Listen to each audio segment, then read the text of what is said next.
Bonjour, je vous présente cet ouvrage. Ferdinand de Saussure, cours de linguistique générale.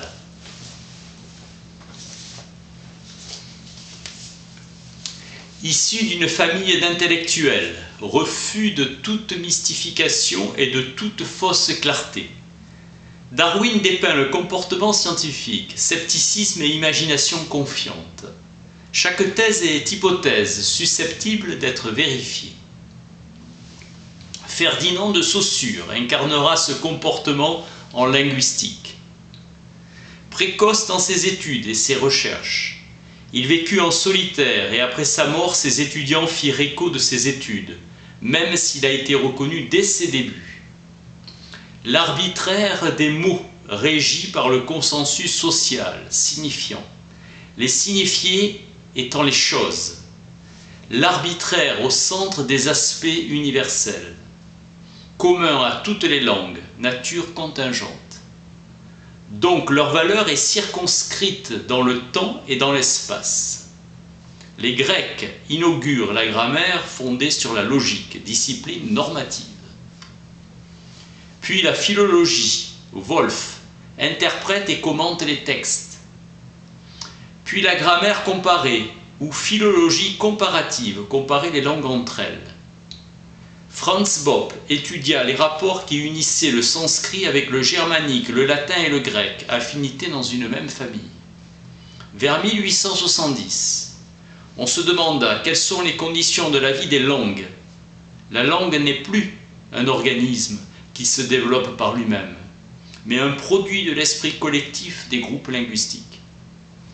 La langue est la partie sociale du langage, constat passé entre les membres de la communauté. La langue est un système de signes exprimant des idées. La science qui étudie les signes leur vie au sein de la vie sociale, sémiologie. Langue et écriture sont deux systèmes de signes distincts.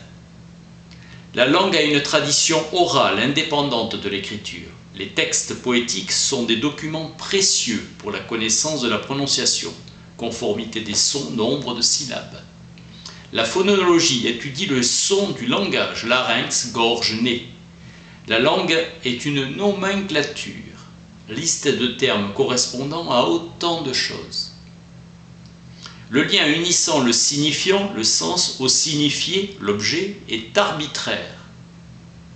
Le signe linguistique est arbitraire. Ce n'est pas un libre choix, il est immotivé et n'a aucune attache dans la réalité. Cas rare des onomatopées comme tic-tac. La langue est le produit des générations précédentes, cadre social. Caractère arbitraire des signes, vite-né. C'est dans la parole que se trouve le germe du changement.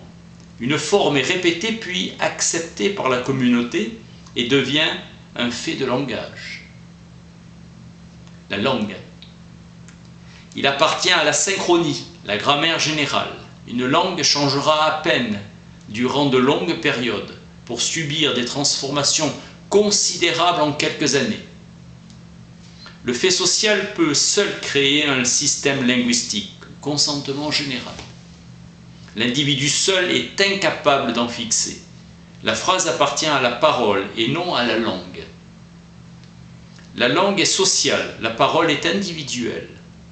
La langue n'est pas une fonction du sujet parlant. Elle est le produit que l'individu enregistre passivement. Elle ne suppose jamais de préméditation et la réflexion n'y intervient que pour l'activité de classement. La grammaire étudie la langue en tant que système de moyens d'expression. La linguistique, diachronique, qui dit grammatical, dit synchronique et significatif. Et comme aucun système n'est à cheval sur plusieurs époques à la fois, il n'y a pas de grammaire historique. La linguistique diachronique étudie non plus les rapports entre termes coexistants d'un état de langue, mais entre termes successifs qui se substituent les uns aux autres dans le temps. La phonétique en est le premier objet. Les sons se transforment dans le temps. Les mots changent de signification. Les catégories grammaticales évoluent. Les changements phonétiques sont une adaptation au sol et au climat. Plus de consonnes au nord, plus de voyelles au sud. La loi du moindre effort explique un certain nombre de cas. La stabilité politique n'influe pas sur la langue de la même façon que l'instabilité. L'équilibre politique ralentit l'évolution de la langue. Les changements sont illimités et incalculables. Le changement phonétique pèse dans l'innovation. La langue est une robe couverte de rapiessage, fait avec sa propre étoffe. Les 4/5 du français sont indo-européens. L'immense majorité des mots sont des combinaisons nouvelles. Son existence est compromise que dans la mesure où ces éléments sortent de l'usage. L'analogie n'a aucune prise sur les noms propres ou les noms de lieux, Paris, Genève. Aucune création concurrente ne surgit à côté d'eux. Estropier des mots et parfois l'usage consacre ces déformations, étymologie populaire. C'est l'usage qui consacre ces déformations. Interprétation pure et simple de formes incomprises par des formes connues. L'analogie suppose toujours l'oubli de la forme antérieure. L'oubli de cette forme est nécessaire pour que sa rivale apparaisse. Au contraire, l'étymologie populaire se réduit à une interprétation de la forme ancienne. Le souvenir confus en est le point de départ de la déformation qu'elle subit. Dans un cas, le souvenir, dans l'autre, l'oubli. L'agglutination est au sein de la phrase quand deux termes se soudent en une unité absolue. La langue est une habitude, une coutume analogue à celle du costume ou de l'armement.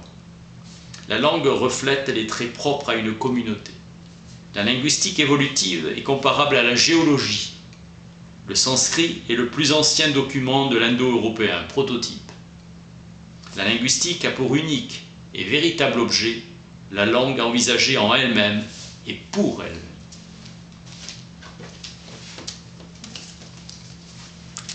Ferdinand de Saussure, cours de linguistique générale.